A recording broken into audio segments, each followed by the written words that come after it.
What's going on, guys? It's GoodLuckStef. We are here with another amazing podcast. It's always talking about people's journeys and the way we got here. I got my friend Phil with me. Yes, how you doing, Stefan? Thanks for having me. It's very good to have you. So you have a lot of history with Fredericksburg and people, and we both know Rita here as well. So I want to talk to you a little bit about journey and kind of what you do and kind of the value that you bring Fredericksburg. And you work with a lot of different businesses and different people.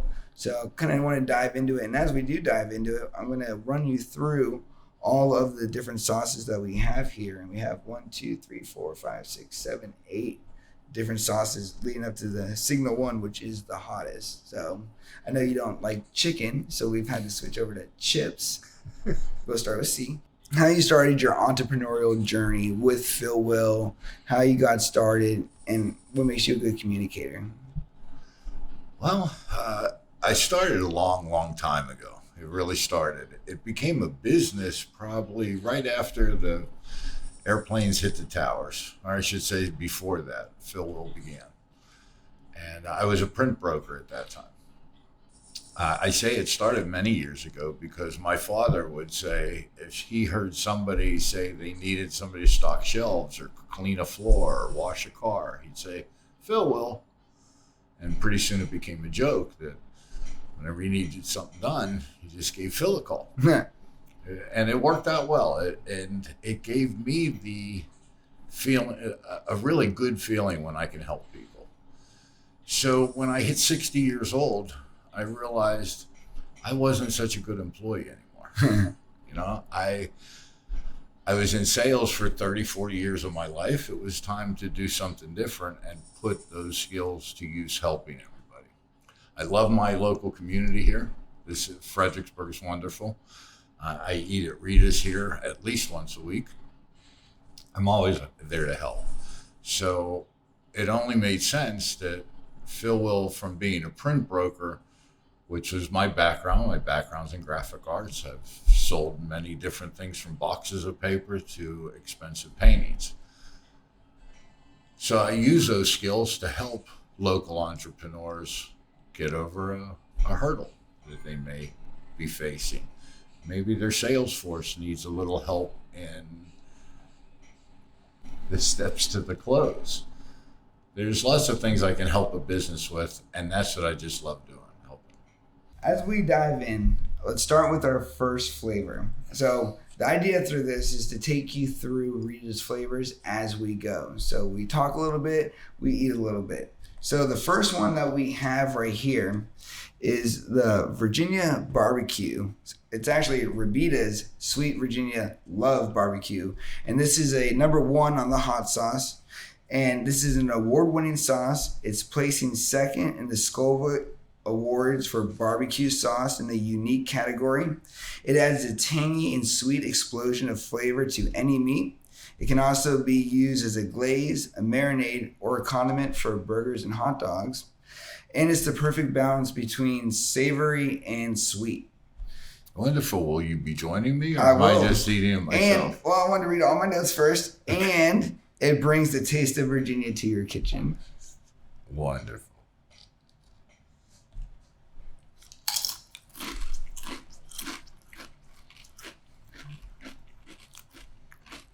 It's good because you get a little bit of that heat, and I actually substitute this a lot for when I get the 10-piece chicken nugget because I use the app and you get $2.50. You can get it every day, essentially. And I replace that with the barbecue sauce at McDonald's. Way better, and it has a tiny bit of the kick as you can taste it in your mouth. So let's move forward. So your background in graphic communications and color reproduction contribute to your success in sign and market sales. What about that has led further on? So when you decide that I'm not good at working for people anymore, how have you used these skills from your past jobs to benefit Phil Will? Well, when I was selling graphic arts equipment and supplies, I was always known as the go-to guy. Look, I'm a little older than you are, Stefan. We didn't have Google when I was selling things. So I was the Google. If somebody needed to know what specific material to use for a job, I was the person who. So I was that go-to person. And again, it gave me that wonderful feeling when somebody called me and I had the answer. Yeah. And what even made it better is when they called me back and said, thank you. You know, it's good that I can get up each morning, be me, and help people.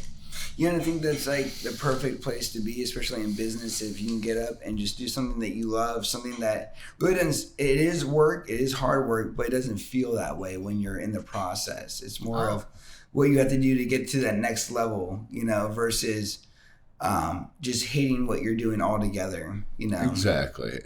Somebody said it, somebody a lot wiser than me, if you love what you do, you'll never work a day in your life.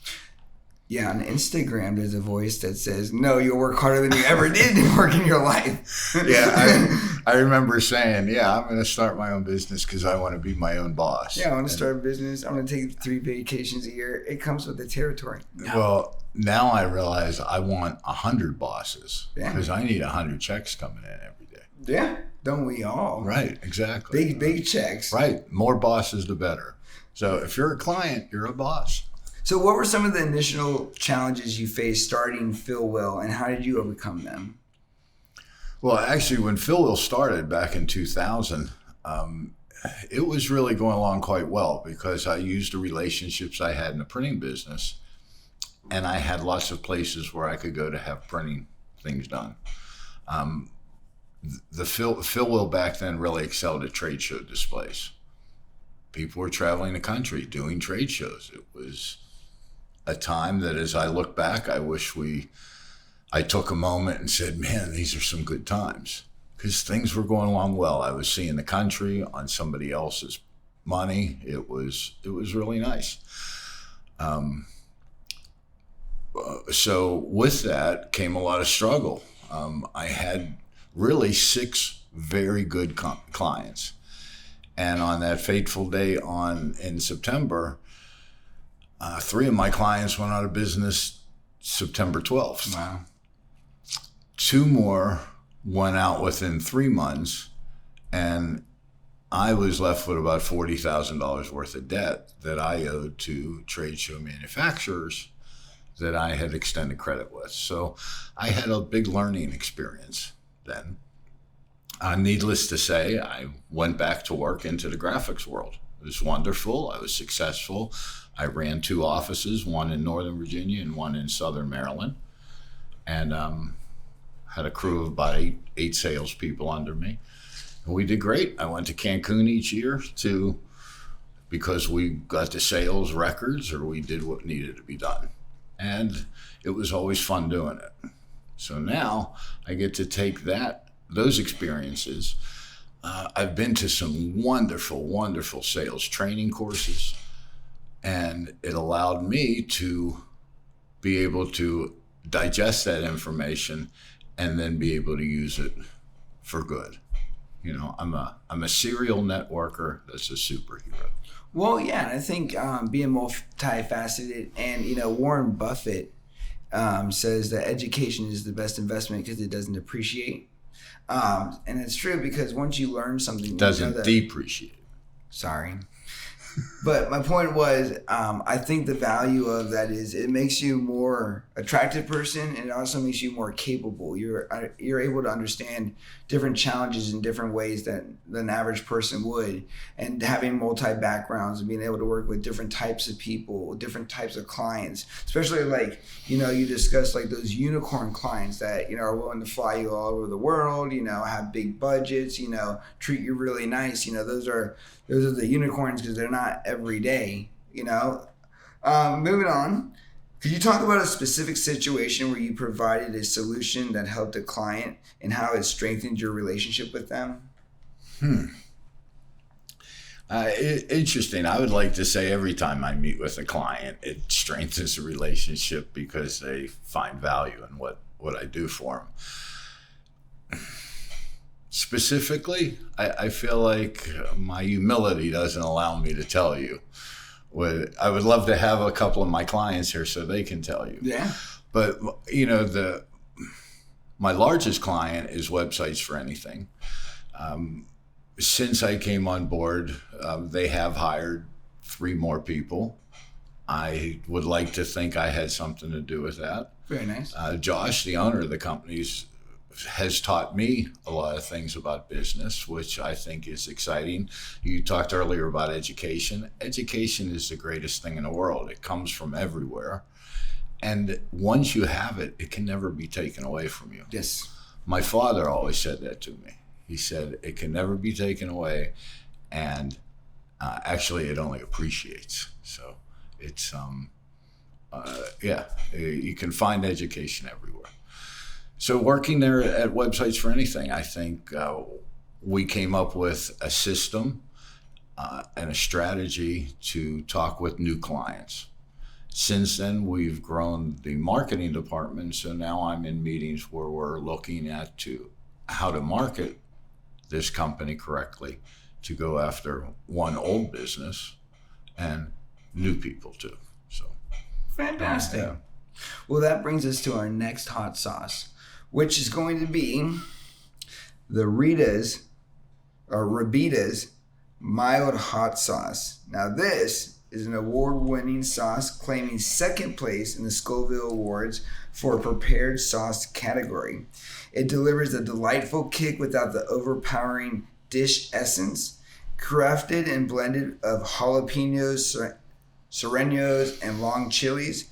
Versatile sauce, perfect for Mexican or Mediterranean cuisines, and all natural ingredients, gluten-free and free from preservatives. So, I'm going to take the first chip this time because you took the first chip last time. And we are going to try the mild hot.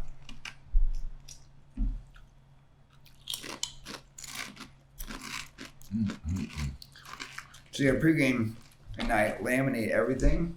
So this way, if I get it dirty, it doesn't get messed up.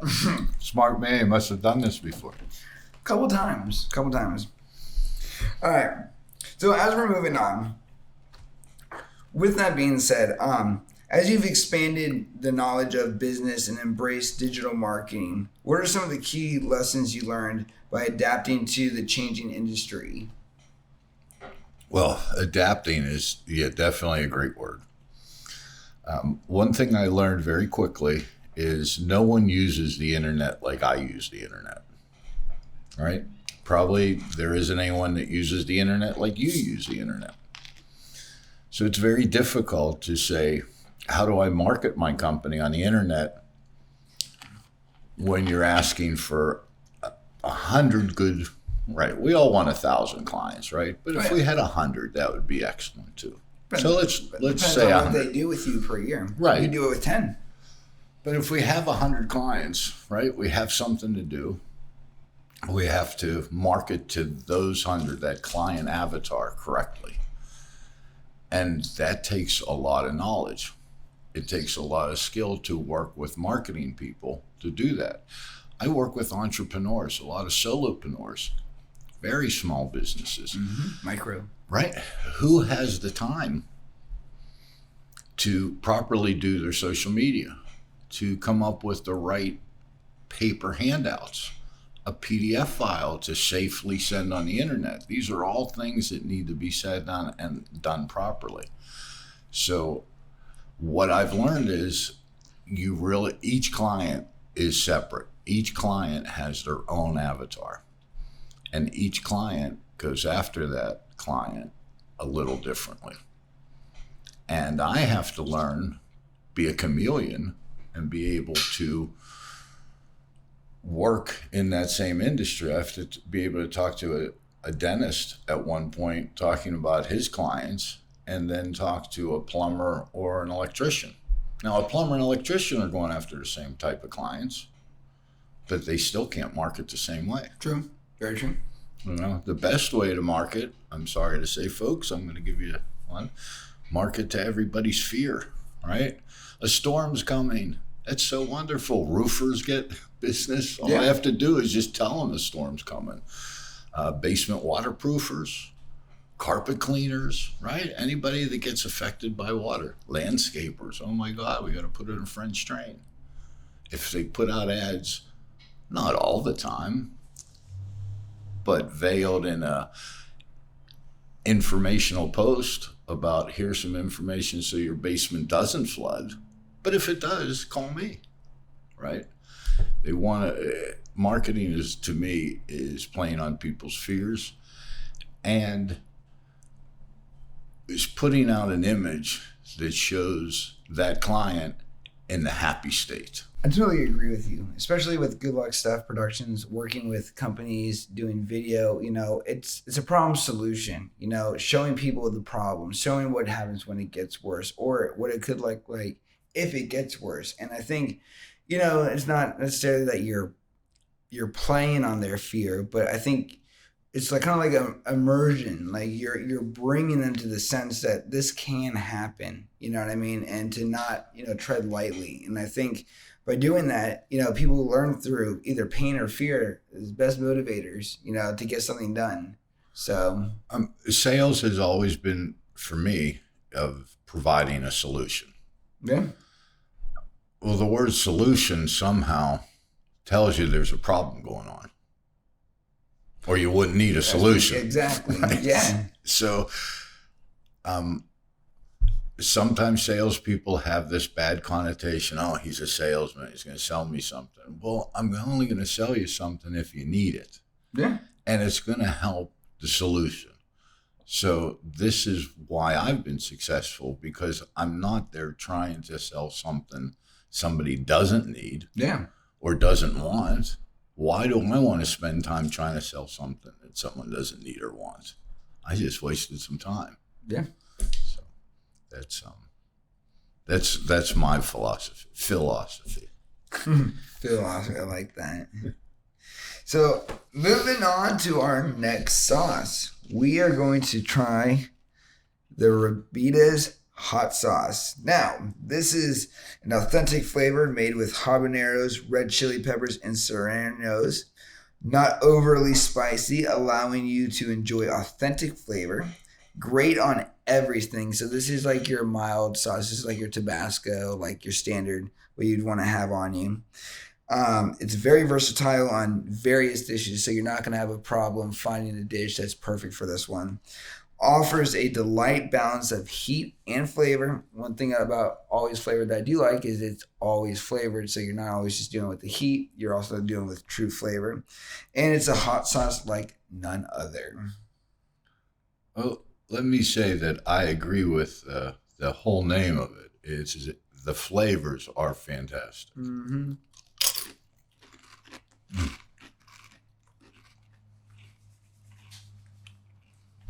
It's a very nice spice in the mouth. It's very flavorful. Mm-hmm. It doesn't make you want to run. If you're one of those kind of guys that love to eat hot sauce or put hot sauce, the hotter the better. Let me have it. This isn't the place. No, not at all. This is the place for let me have flavor. Now, This is so good.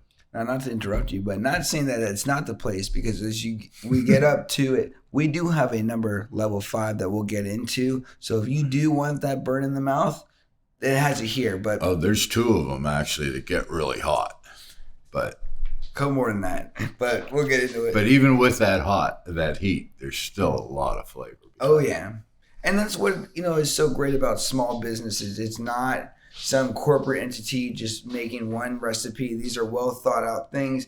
And Rita actually takes a lot of time using a lot of different type of ingredients, like, things from like potatoes to a lot of different other type of ingredients that you may not even think that are in the sauces. So, and that's the whole point about being craft and small and entrepreneurial like is, what you come up with is endless. You just have to be creative and be consistent. So let's talk a little bit about how important do you think it is for entrepreneurs to have a well-defined plan when starting a new venture? And how did planning contribute to your own success? Wow. Plan. I'm amazed at how many entrepreneurs start a business. And I do understand a lot of them start as a side hustle. And they never consider a plan. I'm guilty. I'm somewhat guilty myself. I kind of plan when I need to. is kind of my thought. But there's nothing wrong to have a good strategy. Yeah. If you're going to a bank and you don't have a business plan, you don't have a loan. Yeah. So there's definitely times when you need to write that down. If you're a solopreneur and you're not going to the bank, I don't know if you need to sit down and work on a plan, but you do have to work on a strategy to get to a goal. So, and let's make the goals reachable. Yeah. Right? We all want 1,000 customers, right? But let's start with 10. Yeah. Right? Let's get 10 going and let's see how that works out and see how we do it. And do we do it with marketing on Facebook? Is it Instagram? Do we reach out on LinkedIn? How are we doing it? It all depends on what your goal is and the strategy we work on together. No, absolutely. And I couldn't agree more with that statement. You know, I've never done a business plan. I need to do one. But I think too, you know, as a small business owner, you get so tied up because, you know, you're everything. You're the marketing department, you're the sales department, you're the HR department, you're the customer service department, you know. And it's easy to say, oh, you know, well, I know what I'm good at. And that's kind of where I think I've fallen into, you know, trouble before. It's like, you know what you're good at, but the problem is in business, it's not what you physically do. It's business is the opposite. Everyone's like, oh, to be a really successful photographer, I just need to be really good at photography. Well, I'm very, very good at photography, but I'm not one of these top guys running around. You know, there's a building process, and that, you know, that starts with what you're talking about is that, you know, first seeing it and then writing it down and then getting even more serious with it. But I do agree with your point that a lot of us, we didn't intend to start a business. It was a side hustle. It was something that we like to do. And the next thing we know, we're accepting money and now we're a business and have no idea what we're doing. And that's kind of one thing I learned is it's nothing to do with what you physically do. It's all the things that they don't tell you. Right. And there is a saying that was told to me years ago that a small business owner will spend as much money as possible as long as they don't have to write a check. And the question, or I should say what that means is that we get stuck doing things even though what we're doing is costing us money. We're still doing it because we're afraid that if we write a check for that marketer to do our Facebook posts and do them properly and do it accordingly and consistently with proper messages, that's going to cost money. Mm-hmm. I could probably not spend that money, but what did it just cost me? It may have cost me 2 clients because maybe a few posts would have grabbed me 2 clients next week, right? Would have paid that marketer's bill every day. And then if you say, okay, I want to do some marketing, I'll pay that professional to do that. What do you have in place that's going to tell you if that's working or not? True. I hear people say every day, oh, I just want my phone to ring. Are you okay? How many calls are you getting today? So tomorrow we could say, I got 3 more calls. Yeah. Right? I mean, is that how you're dialing it? No, you need to find out, what are you talking about on those calls? How did they find you? And some of those frequently asked questions should be on the marketing point itself, right? Moving forward, we are on our next sauce. As we wind down here, we got 1, 2, 3, 4 more to go. The Rabita's Thai chili sauce. Now, this is a heat scale on the 3 number. This is a tantalizing Thai chili sauce made with hand-picked fresh farm chilies. Offers a zesty flavor profile and slightly sweet goodness. Provides a delightful departure from your ordinary hot sauces. Meticulously crafted with attention to flavor and texture. A perfect alternative for the discerning palates. So, I know, with such a big description, you know it's going to deliver. Thanks, sir.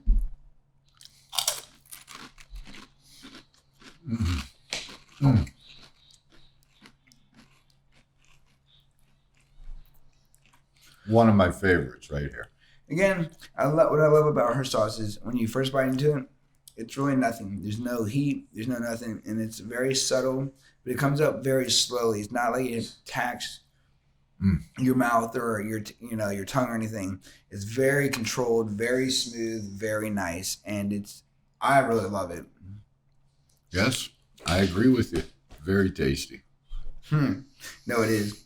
So in a small town like Fredericksburg, how do you leverage influential contacts to foster referral growth and strengthen your business network? Well, referral networking to me is great. When somebody outside of my circle or even inside my circle asks me, who do I recommend? And I can make that connection. To me, that's an exciting part of the day. And that's because I live by the example of giver's gain, right? I know that if I'm helping somebody, they're going to try twice as hard to help me when I need it. So building a relationship is foremost, right? You got to know people and like people and trust people before you do any kind of business with them. Yep. Right? So that's how I want to be around town. I want to foster those relationships, just like I have with GoodLuckStef, right? GoodLuckStef has never done any work for me, but I know that you do excellent work. Yeah. And I know your spirit, and I know how you do your work, and I feel very good about referring you. Yeah. And I've never referred you to anybody who said he wasn't for me. Yeah. So I want to do what's right for him, for him, her, whoever the business is, right? That's what I want to do. How can I help? Referral networking is all about helping. Too many times you'll see people who are using a referral networking atmosphere to sell their business. And that's the most off-putting thing in networking, is to sell your business. That's a strange statement, isn't it? Yeah. Well, really, networking to me is, let me learn about your business. When you see the excitement I have for your business, you're naturally going to then ask me about mine. If you don't, well, then we probably don't have a lot in common then. Yeah. If you're not even interested. And let me reach out to your viewers and listeners and say, go to YouTube and search how not, N-O-T, how not to network, to business network. There's a group out of England that make these hilarious videos. And the next time you're at a chamber function or a business meeting and you have that open networking and you see some of those people, you'll make sure you're not those people. Yeah, that's a good tip. And there's a video, so we've warned you. Yes. The next sauce we have is the Brady's Tequila Sunrise, which is a number 4 on the heat scale. This is a collaboration with 96.9 The Rock, using sunrise scorpion peppers, smoked ghost peppers, and agave tequila. Balanced with dried cherries and orange juice for a perfect blend of heat and flavor. Inspired by music and created with a touch of creativity. An intense heat combination with enjoyable fruity flavors adds a unique twist to your culinary creations. Wow. This sounds so exciting. I'm going to jump right in on this. You can't make this stuff up.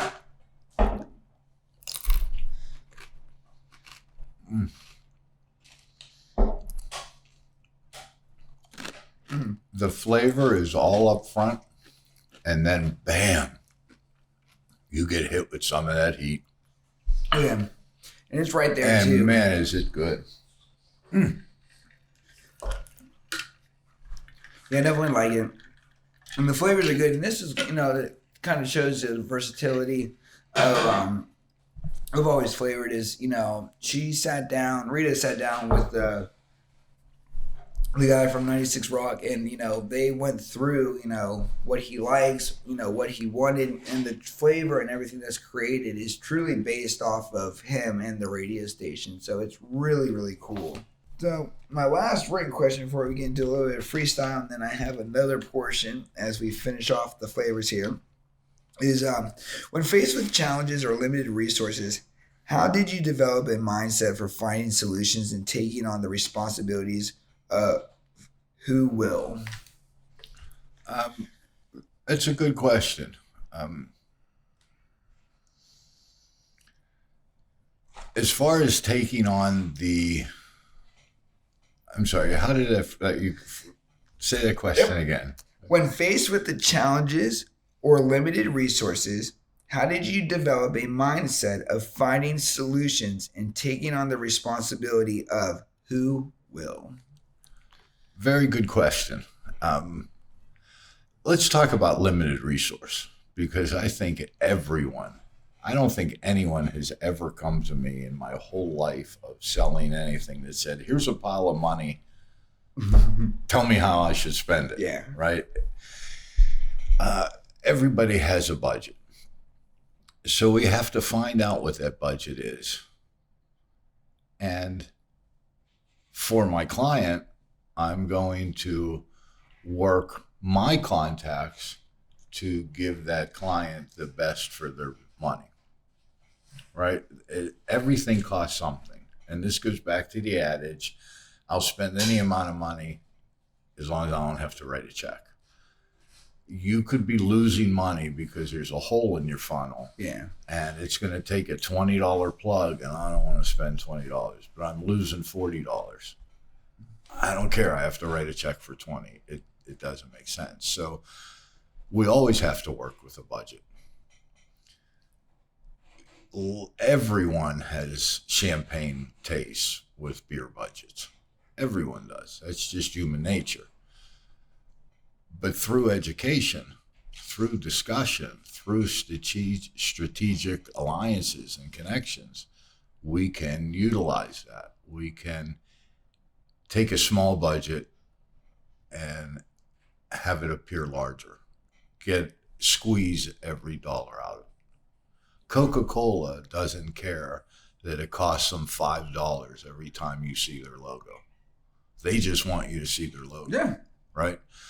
My clients do care. They don't want to spend. So if they spend $1 in marketing, I want them to see $3 back. That's my goal.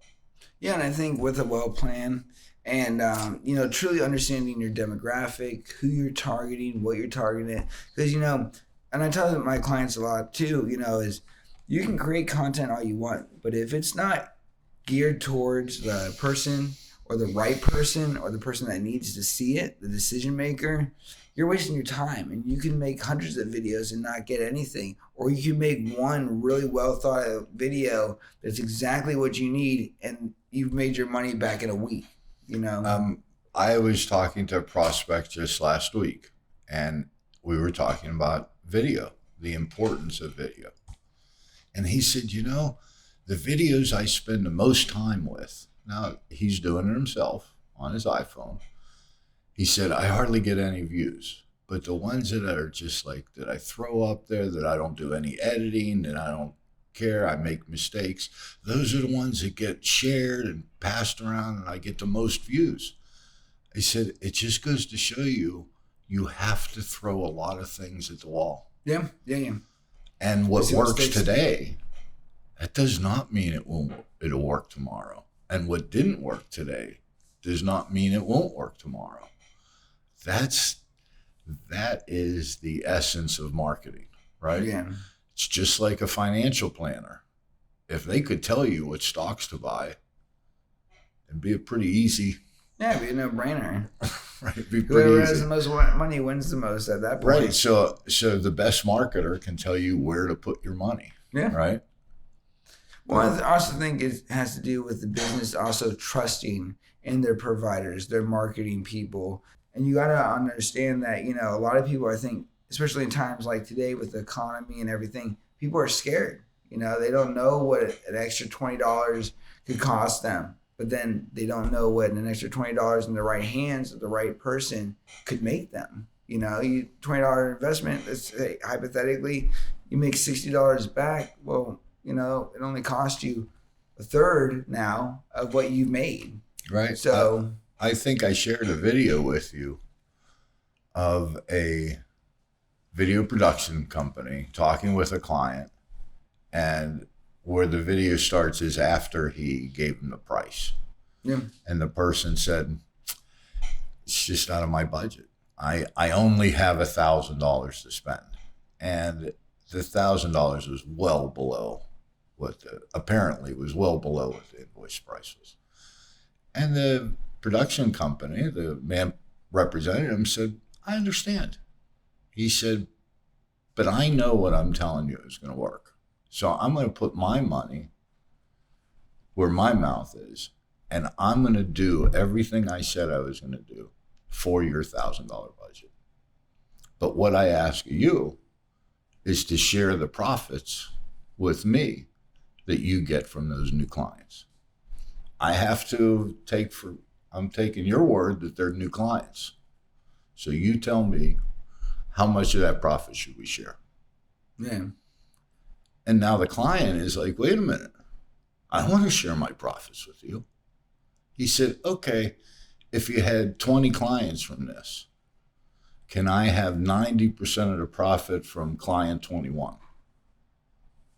I said, no, I'm not going to do that. He said, I'm telling you this is going to work for you. You're afraid to spend the money, and you can't spend the money that I'm asking, but I'm just asking that you share it. But that client would not give up that profit. Short-sighted client. Wouldn't you love to have a production company that would do your business for you for a piece of the profit? I think anybody would. It sounds like you would. And then when you start handing over your profits and you're like, no, I don't want to do it, why don't I just pay you? And then the videographer said, exactly, why don't you just pay me what we're asking? Yeah, and that ties back to Rob Notman, who we both know and love. And the one thing he said, the most respectful thing that you can do to somebody for their service is just pay them. You know what I mean? That's the most respectful thing you can do for somebody's time and effort.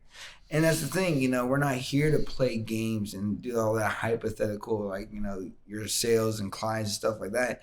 And that's what I guess kills me too, is in that situation, in that story, the guy didn't want to even, he didn't want, no longer wanted the $1,000 price point because he knew now it would cost him more in the end. But then he also didn't have the money up front to just pay for what it would cost to make those 21 clients and no payout. You know what I mean?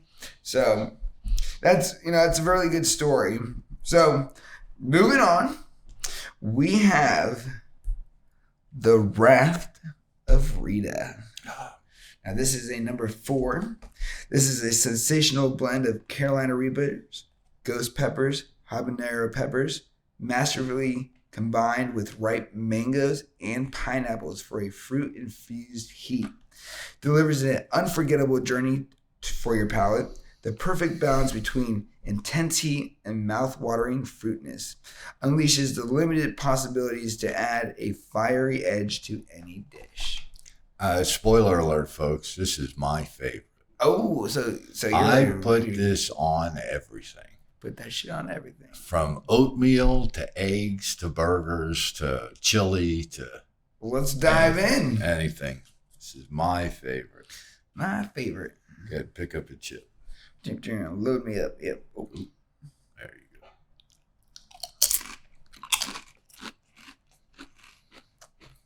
The citrus is just perfect. I'm a big fan of mango, so anything that kind of has mango in it perks my ears a little bit, I just love the fruit and the flavor. And that's what I'm saying, that's kind of what I like about this. This isn't your grocery store hot sauce, like where it's just made to be hot and traditional.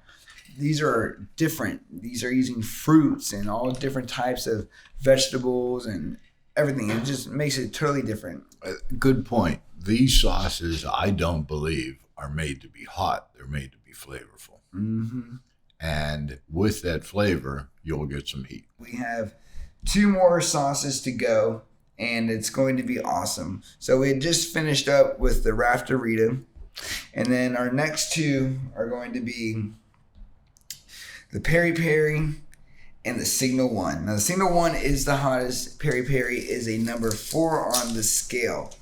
So let's dive into this real quick. So the Ribita's Peri Peri sauce is a number 4, like I said. It brings flavors from Portugal to your palate. The spicy kick of heat is mixed with garlic, fresh lemons, and other flavorful ingredients. African black or African bird-eye chili adds a signature mouth-watering flavor, perfect for chicken or fish dishes. Offers a combination of sunrise, warmth, and mouth-watering flavors. Thanks, sir. You're welcome.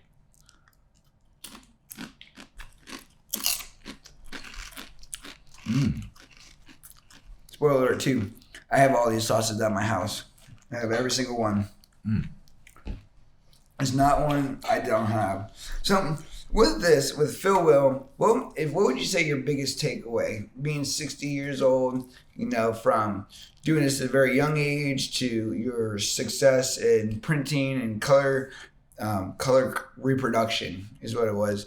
What would you say your biggest takeaway if you had to give it one thing?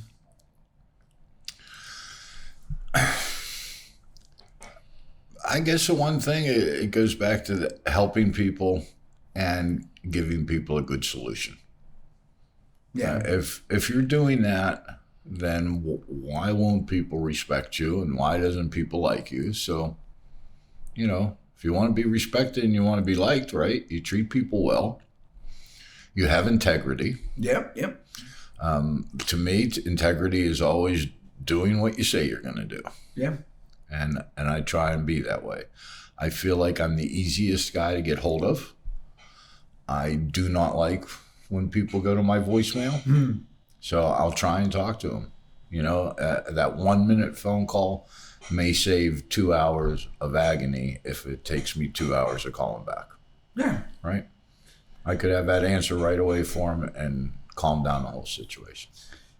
Yeah, I think in the end, essentially, even though we're all in different businesses and we all work independently, we're all in this together. Mm-hmm. And it's like that adage, it takes a village.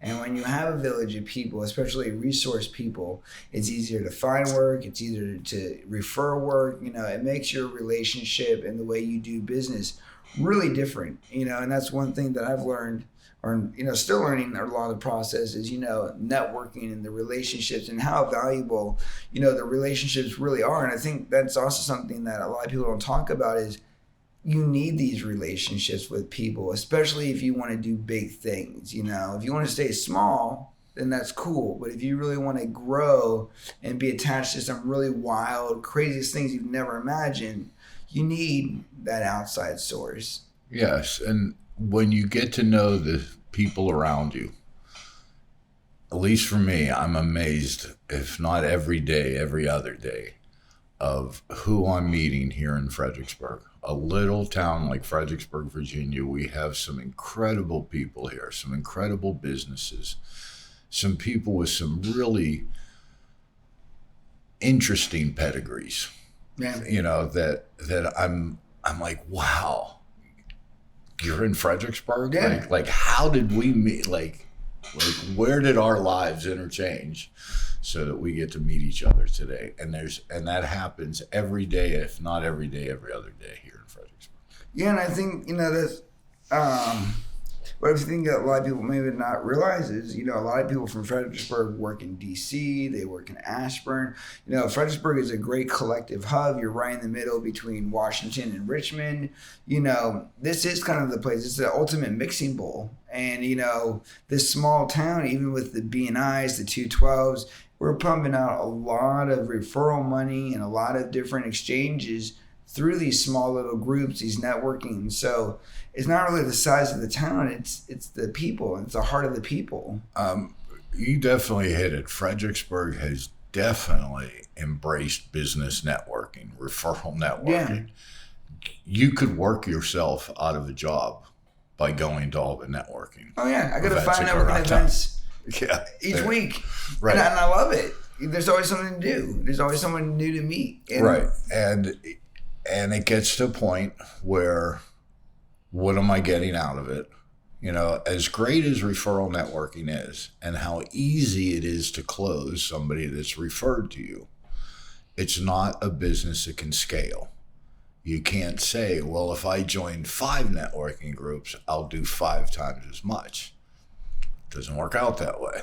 No, but what'll happen is you'll know 5 times as many people who could refer you.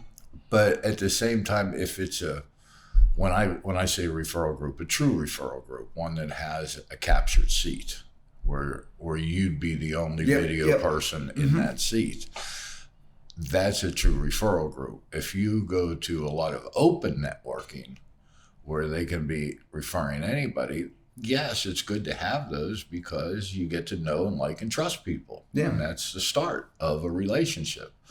So those are always good. But for me, you want a paid group, one that you own the seat. I like to network in something that means something to me, right? I was very involved with the Fredericksburg Area Builders Association. I was involved with some veteran charities. I would love to be involved more with GoodLuckStef Gift here in town. So there's lots of networking that you can do that's helping something. And then for me, there's a third group that I like that I don't expect to get business out of. I like doing it because I like the community. And for me, those are the 3 groups, because you can't buy yourself a seat in 2 different groups. Yeah.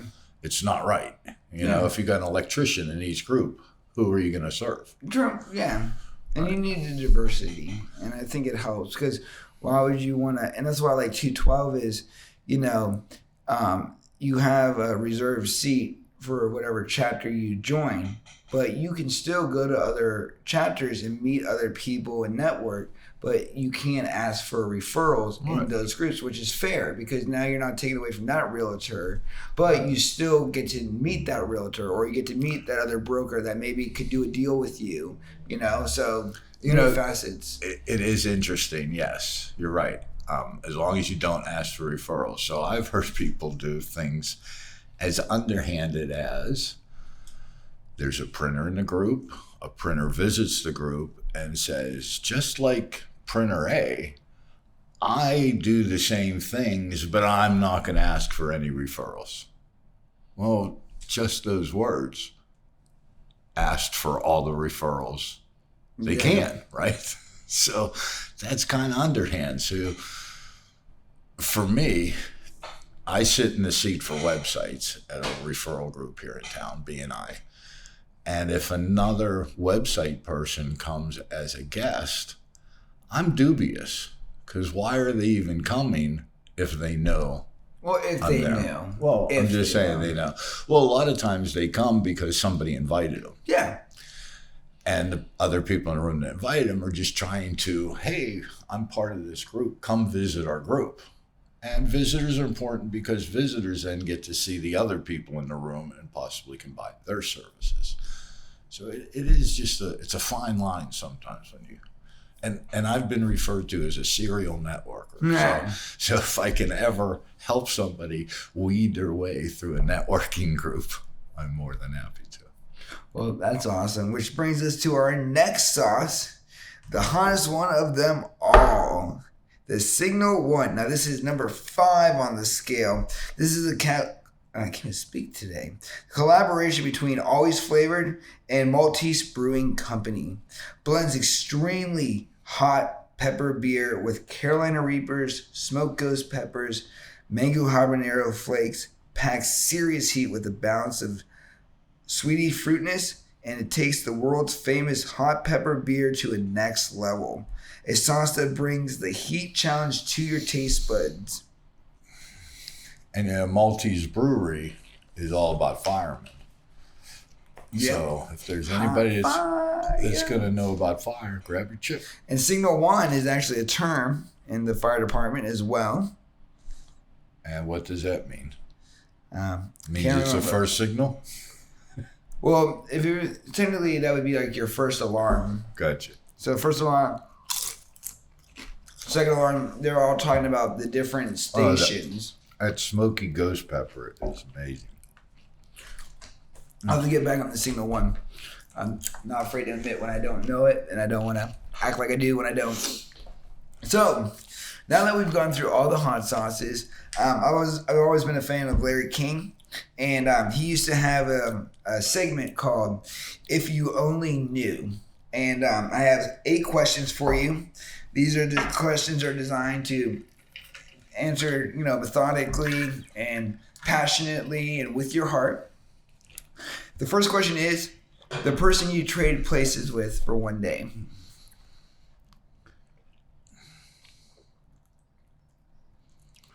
Boy, that's a question I never even thought of.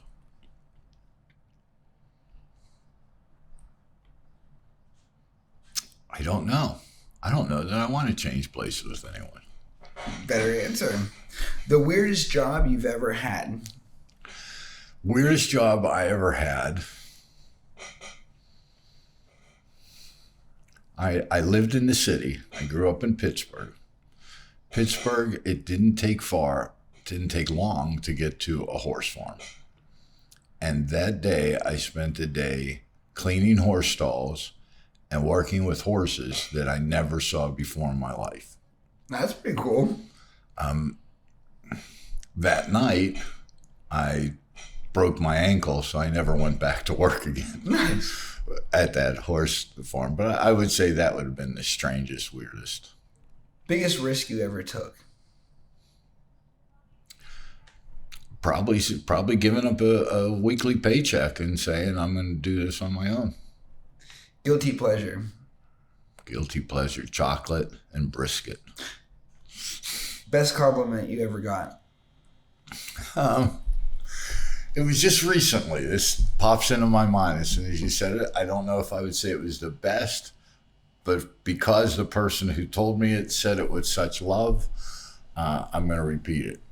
We were talking about my business, the fact that I advise people and I explain to them what to do and I tell them what needs to be done. She said, I'm like a stick in the eye. But she was saying that out of pleasure.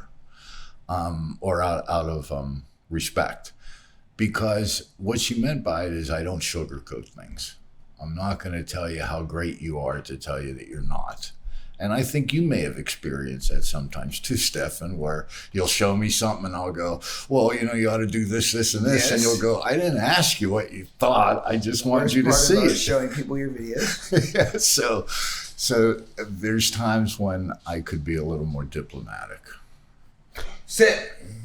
We're almost done. I got 2 more questions. Just lay down. Yep. Good. 7:01. Just on time. Lay down. Down. All right. What never fails to make you laugh? Oh my God, dog videos. Worst piece of advice you ever got?